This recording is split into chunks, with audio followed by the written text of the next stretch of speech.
မင်္ဂလာပါခင်ဗျာ Revolut Burma News Channel ကနေပြီးတော့စက်တင်ဘာလ23ရက်နေ့မနက်ပိုင်းရရှိထားတဲ့သတင်းများကိုတင်ဆက်ပေးပါမယ်ပထမဆုံးတင်ဆက်ပေးရမယ့်တိုက်ပွဲသတင်းကတော့စကိုင်းတိုင်းကဏီမြို့နယ်ချောင်းမရွာကိုစစ်ကြောင်းထိုးလာတဲ့အကြမ်းဖက်စစ်တပ်ကိုတိုက်ခိုက်ရာစစ်သား3ဦးသေဆုံးပြီးတော့4ဦးကိုအရှင်ဖမ်းဆီးရမိကလက်နက်9လက်သိမ်းဆည်းရရှိခဲ့တယ်ဆိုတဲ့သတင်းကိုတင်ဆက်ပေးပါမယ်စက်တင်ဘာလ17ရက်နေ့မနက်7:00နာရီခန့်မှာကဏီမြို့နယ်ချောင်းမရွာကိုအကြမ်းဖက်စစ်တပ်ရဲ့တပ်မ33လက်အောက်ခံခမရ16ကဗိုလ်မှူးသူရိန်ဦးဆောင်တဲ့အင်အား100ခန့်ပါတဲ့စစ်ကြောင်းကို NUG အစိုးရကာကွယ်ရေးဝန်ကြီးဌာနကိုကဲမှုအောက်မှာရှိတဲ့ပြည်သူ့ကာကွယ်ရေးတပ်မတော်တပ်ရင်းတပ်ဖွဲ့များပြည်သူ့ကာကွယ်ရေးအဖွဲ့များပကဖနဲ့မဟာမိတ်တပ်ဖွဲ့ဝင်များကဝင်ရောက်ပြီးတော့တိုက်ခိုက်ခဲ့ခြင်းဖြစ်တယ်လို့သိရပါတယ်။တိုက်ပွဲအတွင်းမှာအကြမ်းဖက်စစ်တပ်ဘက်က3ဦးသေဆုံးပြီးတော့စစ်တုံးမှန်4ဦးကိုအရှင်ဖမ်းဆီးရမိခဲ့တယ်လို့သိရပါတယ်။တိုက်ပွဲအတွင်းမှာအကြမ်းဖက်စစ်တပ်ထံကနေပြီးတော့အလောင်း3လောင်းနဲ့အတူ MA1 တနက်4လက် MA3 တနက်1လက် MG3 တနက်1လက်MAS Sniper တလက်ဂျမ်မာတစ်လုံးနဲ့အခြားသောစစ်အုံဆောင်ပစ္စည်းများကိုလည်းသိမ်းဆည်းရရှိခဲ့တယ်လို့သိရပါတယ်။အခုလိုမျိုးတိုက်ပွဲဖြစ်ပွားပြီးတဲ့နောက်အကြမ်းဖက်စစ်ကြောင်းဟာဗန်ပွေးပြူစောတိရွာကိုပြန်လည်ဆုတ်ခွာသွားပြီးတော့ပြည်သူ့ကာကွယ်တပ်မတော်နဲ့ပကဖအဖွဲ့များကလိုက်လံပြီးတော့ပိတ်ဆို့တိုက်ခိုက်ခဲ့ကြသေးကြောင်းသတင်းရရှိပါတယ်ခင်ဗျာ။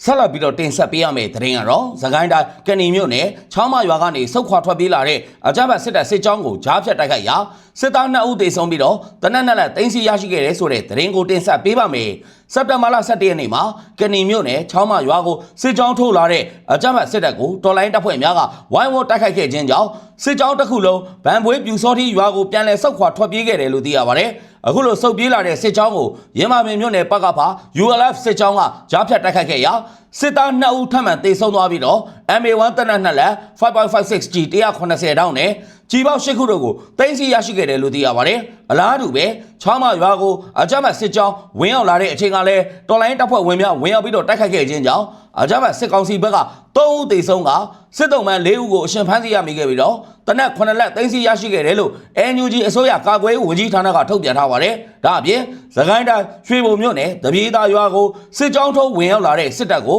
drone နဲ့ဘုံကျဲတိုက်ခိုက်ခဲ့တယ်လို့ Fight for Freedom အဖွဲ့ကတာဝန်ရှိသူကပြောပြထားပါတယ်။ဩဂတ်စ်လ18ရက်နေ့မှာရွှေဘုံမြို့နယ်မှာရှိတဲ့တပြေးသားရွာကိုစစ်ကြောင်းထိုးဝင်ရောက်လာတဲ့အကြမ်းဖက်စစ်ခွေးတပ်ကိုတော်လိုင်းတပ်ဖွဲ့များက drone နဲ့ဘုံကျဲတိုက်ခိုက်ခဲ့တယ်လို့သိရပါတယ်။၎င်းတိုက်ခိုက်မှုအတွင်းမှာအကြမ်းဖက်စစ်ခွေးတွေဘက်ကထိခိုက်ဒေဆုံးမှုအရေးအတွက်ကိုတော့အတိမပြုတ်နိုင်သေးပဲတော်လိုင်းရဲဘော်တွေကတော့အထိခိုက်မရှိဘဲနဲ့ပြန်လည်ဆုတ်ခွာနိုင်ခဲ့တယ်လို့သိရပါတယ်။စစ်ခွေးစစ်ကြောင်းထိုးလာတာကရွှေဘုံမြို့နယ်တပြေးသားရွာကိုပါအဲ့ဒီရွာမှာစစ်တပ်ကထိုင်နေတာတော့ကြာပြီးလူဝင်အားတွေထပ်ဖြည့်ပြီးတော့အချင်းပြောင်းလှုပ်လို့နေကန်အဖွဲ့တွေကအကူအညီတောင်းတာနဲ့တွားရောက်ပြီးတော့တိုက်ခိုက်ခဲ့တာပါကားတစ်စီးထိခိုက်ပျက်စီးသွားတယ်စစ်ခွေး၄ကောင်ဒဏ်ရာရတယ်လို့ကြားပါတယ်ရွှေဘုံမြို့ခမရ17ခေါ်လေ့ကျင့်ရေး8ကစစ်ခွေးတွေပါတပြေးသားရွာမှာအထိုင်ချထားတယ်လို့ Fight for Freedom အဖွဲ့ကတာဝန်ရှိသူကရှင်းပြထားပါတယ်၎င်းတိုက်ခိုက်မှုကိုရွှေဘုံမြို့နယ်ပကဖရွှေဘုံမြို့နယ်တိုက်နယ်9ဒုံးအဖွဲ့ရက်ခကြီးနယ်မြေကန်ပကဖနဲ့အခြားမဟာမိတ်ပူးပေါင်းအဖွဲ့တို့ကပူးပေါင်းတိုက်ခိုက်ခဲ့ကြကြောင်းသတင်းရရှိပါတယ်ခင်ဗျာနောက်ထပ်တင်ဆက်ပေးရမယ့်သတင်းကတော့မွန်ပြည်နယ်တန်ဖြူစဲရမြို့ပေါ်မှာရွှေဆိုင်သိမ်းပြီးတော့ပြန်လာတဲ့အချိန်အိမ်ရှင်နာအယောင်ဓမြတိုက်ခံရပြီးတော့ရွှေတဲ့ပစ္စည်းတန်ဖိုးကျပ်သိန်း4000နီးပါးပါသွားတယ်ဆိုတဲ့သတင်းကိုတင်ဆက်ပေးပါမယ်တန်ဖြူစဲရမြို့17ရက်ကွာဖိုးချမ်းသာလမ်းမှာဝီရမန်ရွှေဆိုင်ကိုသိမ်းပြီးတော့ပြန်လာတဲ့အချိန်စက်တင်ဘာလ17ရက်နေ့ည9:00နာရီခန့်မှာစိုင်းရှင်လင်မယား2ဦးနေအိမ်ရှိကိုအရောက်အမည်မသိတဲ့လက်နက်ကင်ဆောင်ထားတဲ့လူ2ဦးကတနက်ထောက်ပြီးတော့ဓမြတိုက်သွားခြင်းဖြစ်တယ်လို့သိရပါတယ်။စိုင်းသိမ်းပြီးတော့ပြန်လာတာကိုသူတို့တွေကကြိုပြီးတော့စောင့်နေတာလားမသိဘူး။စိုင်းပိုင်ရှင်ကအိမ်ရှိနားလောက်မှာသူတို့ရောက်တာနဲ့ပဲအဲ့ဒီမှာတနက်နဲ့ထောက်ပြီးတော့ပါသမ ရွှေတွေကိုအကုန်ယူသွားပါတယ်လို့ဖြစ်စဉ်ကိုသိရှိထားတဲ့တန်ဖြူစက်မြို့ကန်တအုပ်ကအတိပြုပြောကြားထားပါတယ်ဓမြတိုက်သွားတဲ့သူ2ဦးဟာတက်လက်ပိုင်းပုံတရံရှိကြပြီးတော့ရွှေတဲ့ပစ္စည်းများအလုံးကိုယူဆောင်ကစိုင်းကဲမောင်းနေပြီးတော့ထွက်ပြေးသွားတယ်လို့၎င်းကဆက်ပြောပါတယ်ဓမြတိုက်ခံရမှုကြောင့်စိုင်းပိုင်ရှိအမျိုးသမီးလွယ်ထားတဲ့အမဲရောင်အိတ်အတွင်းမှာထည့်ထားတဲ့ရွှေတဲ့ပစ္စည်းမျိုးစုံကာလတန်ဖို့ငွေကျပ်3900ကျော်ကိုယူဆောင်သွားတယ်လို့သိရပါတယ်ချက်ချင်းပဲစိုင်းကဲမောင်းပြေးပြီးတော့တက်ဆိုင်ရာကိုဖုံးဆက်တယ်ဟိုကလည်းရှိသမျှလမ်းတွေပိတ်ဆို့ပြီးစစ်တာပဲဒါတော့အစနာရှာလို့မတွေ့ဘူးလို့ဝီရမန်ရွှေဆိုင်မိသားစုနဲ့နီးစပ်သူကရှင်းပြထားပါတယ်ဓမြတိုက်သူ2ဦးဟာဗမာစကားကိုပိသားစွာပြောနိုင်တော့လဲတိုင်းသားအတန်ဝဲတယ်လို့၎င်းကဆက်ပြောပါတယ်မနေ့ကညပိုင်းမှာမတင်ငါပွဲရတန်တရားရှိသူတွေ့ရှိတယ်ဆိုပြီးတော့အမျိုးသားတအုပ်ကိုစစ်ကောင်စီကဖမ်းဆီးရရှိထားပြီးစစ်ဆေးမေးမြန်းနေကြောင်းသတင်းများထွက်ပေါ်နေတော့လဲတိကျအတည်ပြုနိုင်ခြင်းမရှိသေးဘူးလို့ပြောပါတယ်အဲ့ဒီဓမြတိုက်မှုဖြစ်စဉ်ဟာတော်လိုင်းအင်အားစုများလှုံ့ဆော်ခဲ့ခြင်းဖြစ်ကြောင်းစစ်ခွေးတွေဘက်ကဝါဒဖြန့်ပြောဆိုနေကြပါတယ် အဲ့ဒီနေမြေမှာလှုပ်ရှားတဲ့တော်လိုင်းတပ်ဖွဲ့များဟာအခုလိုမျိုးဂုံတိတ်ခါမဲတဲ့လောက်ရမျိုးကိုလှုပ်ဆောင်ခြင်းမရှိဘူးလို့ပြောပါတယ်ကျွန်တော်တို့စစ်အာဏာရှင်တွေကိုတိုက်ထုတ်နေတာပါလူတို့ကိုအနိုင်ကျင့်တဲ့လောက်ရမျိုးလုံးဝမလုပ်ပါဘူးလူတို့ကိုဝင်တော့ဝင်ဖို့ဖြစ်စေမဲ့လောက်ရမျိုးလှုပ်ဆောင်မှာမဟုတ်ဘူးလို့မွန်ပြည်တောင်ပိုင်းမှာလှုပ်ရှားနေတဲ့မွန်ပြည်ကာကွယ်ရေးတပ် MSDF ကအတွင်းမှုနိုင်ကိုသူကပြောပြထားပါတယ်ပြီးခဲ့တဲ့စက်တင်ဘာလ17ရက်နေ့မနက်2 နာရီခန့်ကလည်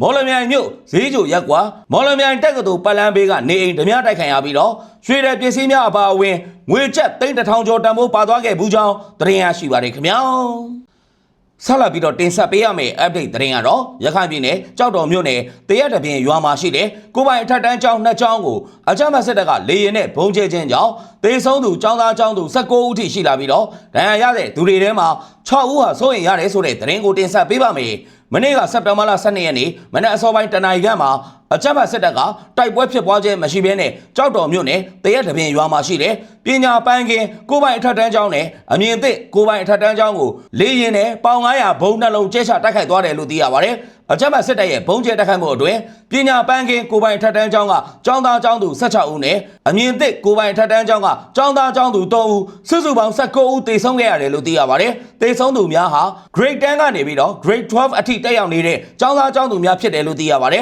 ဒါကြောင့်လေကျောင်းတိုက်ခိုက်မှုအတွင်းမှာကိုပိုင်အထက်တန်းကျောင်းအနီးမှာရှိတဲ့နေအိမ်6လုံးလည်းပျက်စီးသွားပြီးတော့ကျောင်းသူကျောင်းသားများအပါအဝင်ပြည်သူ22ဦးထိခိုက်ဒဏ်ရာရရှိခဲ့တယ်လို့သိရပါတယ်ထိခိုက်ဒဏ်ရာရတဲ့သူတွေမှာ6ဦးဟာစိုးရင်ရတယ်လို့ပြောပါတယ်သေဆုံးသူ19ဦးစလုံးကကျောင်းသူကျောင်းသားတွေကြီးပါပဲဒဏ်ရာရတဲ့သူ22ဦးကတော့ကျောင်းသားနဲ့အရက်သားပြည်သူတွေပါဒဏ်ရာရတဲ့သူတွေထဲမှာလည်း6ဦးကိုတော့စိုးရင်ရတယ်လို့ရခိုင်အရေးတက်ကြွလှုပ်ရှားသူစာရေးဆရာဝေဟင်အောင်ကပြောပြထားကြောင်းသတင်းရရှိပါတယ်ခင်ဗျာ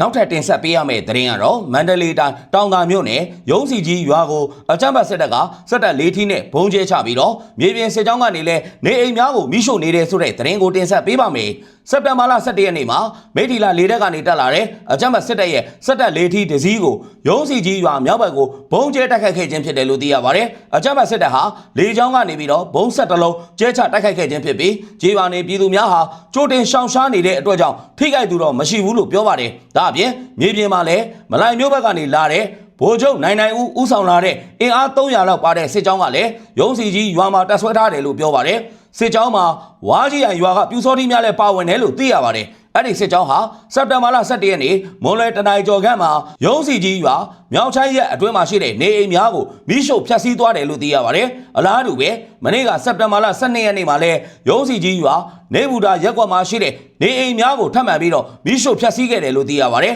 အဲ့ဒီအကြမ်းဖက်စစ်တပ်စစ်ကြောင်းကြောင့်ရုံးစီကြီးရွာကပြည်သူများအပါအဝင်အနီးနားမှာရှိတဲ့ကြေးရွာများကထောင်ထဲချီတဲ့ပြည်သူများဟာဘေးလွတ်ရာကိုထွက်ပြေးတိမ်းရှောင်နေရပြီးတော့အကြမ်းဖက်စစ်တပ်ကလည်းစက်တပ်၄ထီးများနဲ့ညစီညတိုင်းဘုံကျဲတိုက်ခိုက်နေတယ်လို့သိရပါတယ်စစ်ခွေးစစ်ကြောင်းကလည်းရုံးစီကြီးရွာကိုရောက်နေတယ်နောက်ပြီးတော့မြေပြင်စစ်ကြောင်းကလည်းကြေးရွာတွေကနေအိမ်တွေကိုနှစ်ရက်ဆက်တိုင်မီးရှို့နေတာပြည်သူတွေကတော့ဘေးလွတ်ရာကိုထွက်ပြေးတိမ်းရှောင်နေရတယ်ဖမ်းဆီးခံရသူရှိမရှိကတော့အတိမပြုတ်နိုင်သေးဘူးလို့ဒေသခံပြည်သူတို့ကအတိပြုတ်ပြောကြားထားကြောင်းသတင်းရရှိပါတယ်ခင်ဗျာသတင်းတွေကိုတင်ဆက်ပေးနေနေကြားဖြတ်ပြီးတော့အကူအညီတောင်းကျင်တာလေးကတော့နေ့စဉ်နဲ့အများ update ဖြစ်နေတဲ့သတင်းများကိုအစဉ်အမြဲတမ်းနားဆင်နိုင်ဖို့အတွက်ကျွန်တော်ရဲ့ Revolut Burma News Channel လေးကို like and subscribe လုပ်ပေးထားကြဖို့အတွက်တောင်းဆိုလိုက်ပါစီခင်ဗျာမြေပြင်ကရဲဘော်တွေနဲ့စစ်ပေးရှောင်ပြည်သူများကိုကူညီပေးနေတဲ့ channel ဖြစ်တဲ့အတွက်လူကြီးမင်းတို့အနေနဲ့ subscribe လေးတစ်ချက်နှိပ်ပေးရုံနဲ့တင်တော်လိုင်းရေးမှာပါဝင်ကူညီပေးကြဖို့ကိုမေတ္တာရက်ခံတောင်းဆိုလိုက်ပါစီခင်ဗျာနေ့စဉ်နဲ့အများအစဉ်အမြဲတမ်းကြည့်ရှုအားပေးနေတဲ့ကျေးဇူးရှင်မိဘပြည်သူများအားလုံးကိုအထူးပဲကျေးဇူးတင်ရှိပါတယ်ခင်ဗျာနောက်ထပ်တင်ဆက်ပေးရမယ့်သတင်းကတော့ပဲခူးတိုင်းကြောက်တကားမြို့နယ်နတ်တန်ခွေကာကင်းစခန်းကစစ်မှုထမ်းတပ်သားတဲ့တအူးဟာတနက်တက်လက်ကိုယူဆောင်လာပြီးတော့အလင်းဝင်လာတယ်ဆိုတဲ့သတင်းကိုတင်ဆက်ပေးပါမယ်စက်တင်ဘာလ9ရက်နေ့မှာကြောက်တကားမြို့နယ်နတ်တန်ခွေကာကင်းစခန်းမှာတာဝန်ကျနေတဲ့စစ်မှုထမ်းတပ်သားတဲ့တအူးဟာတနက်တက်လက်ကိုယူဆောင်လာပြီးတော့ပြည်သူ့ကာကွယ်ရေးတပ်မတော်ဗျူဟာ25ကိုကဲမှုအောက်မှာရှိတဲ့ပဲခူးခရိုင်တရင်နှစ်ထမ်းမှာအလင်းဝင်လာခဲ့ခြင်းဖြစ်တယ်လို့သိရပါတယ်အခုလိုအလင်းဝင်လာတဲ့စစ်မှုထမ်းတပ်သားတဲ့ဟာ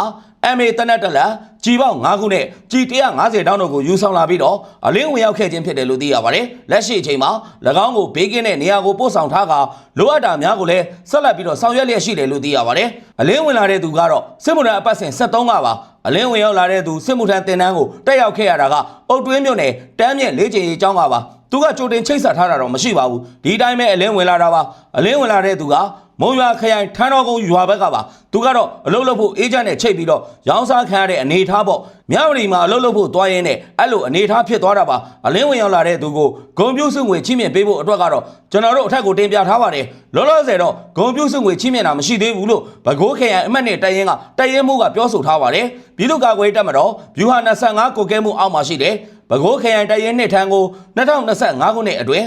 စစ်တပ်ကနေပြီးတော့ဗတ်ပြောင်းခိုလုံပြီးအလင်းဝင်ရောက်လာသူတပ်သား35ဦးအထိရှိလာပြီဖြစ်တယ်လို့သိရပါတယ်အကြမ်းဖက်စစ်တပ်ထမ်းမှာအလို့မတူဘဲနဲ့အတင်းအဓမ္မပေါ်တာဆွဲဖမ်းဆီးခံရသူများအနေနဲ့တော်လှန်ရေးတပ်ရင်းတပ်ဖွဲ့များကိုအမြန်ဆုံးချိတ်ဆက်ပြီးအလင်းဝင်ကြရန်နဲ့ကိုယ်တိုင်ရုံထွက်ခြင်းစိတ်နဲ့ဆွလို့စွန်စားရတဲ့တပ်တွေရှိဖို့သာလိုအပ်တယ်လို့တော်လှန်ရေးတပ်ဖွဲ့များထံလက်နက်နဲ့တကွနေစဉ်နဲ့အမျှအလင်းဝင်လာသူများကအကောင်းဆုံးတပ်တွေပြတ်နေကြကြောင်းပြောဆိုထားပါတယ်အကြမ်းဖက်စစ်တပ်လက်အောက်ကနေပြီးတော့ဗတ်ပြောင်းအလင်းဝင်လာကြမဲ့သူများကိုဝမ်းမြောက်ဝမ်းသာအစဉ်အမြဲတမ်းကြိုးဆိုလျက်ရှိပါတယ်လို့ဘကိုးခရိုင်အမှတ်နဲ့တိုင်ရင်ကပြောဆိုထားကြောင်းသတင်းရရှိပါတယ်ခင်ဗျာ